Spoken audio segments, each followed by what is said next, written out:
উনি বলেছেন আমরা কেসটাকে জলে ফেলে দিই। উনি যদি ভেবে থাকেন তাহলে তাই হয়েছে, কিন্তু আমরা সবসময় চেষ্টা করছি কিছু একটা বিচার পাই, এবং কোটি কোটি লোক দেশের বিদেশের তারাও চেষ্টা করছে যে যাতে ন্যায় বিচার হয়। আমরা যারা যারা এই আন্দোলন করছে সব সময় তাদের পাশে আছি, যে কোনো রকম সহযোগিতা তাদের যদি আমাদের পক্ষ থেকে সম্ভব হয় আমরা অবশ্যই করবো। তারা আমাদের সঙ্গে সহযোগিতা করছে এবং সংবাদ মাধ্যমে আমাদের সঙ্গে বিষয়টাকে আরো তুলে ধরার চেষ্টা করছে বারবার করে। তার জন্য সবাইকে আমি ধন্যবাদ।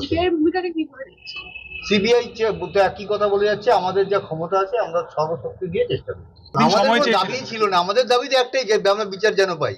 হ্যাঁ, কিন্তু পুলিশের যে কর্মকাণ্ড দেখছিলাম সেটা আমরা সন্তুষ্ট হতে পারিনি। তার জন্যই আমরা হাইকোর্টের কাছে ভালো এলিশ দিয়েছিলাম। হাইকোর্ট সিবিআই কি ভালো মনে করেছে তাই দিয়েছে। আমাদের একটা জায়গায় আস্থা আমাদের রাখতেই হবে। উনি হয়তো সিবিআই কে পছন্দ করেন না তার জন্য বলেছেন, সেটা ওনার ব্যাপার, এটা ওনার বক্তব্য, আমি কিছু বলবো না। সেটা যিনি বলতেই পারেন, কিন্তু হাইকোর্ট তো এটাকে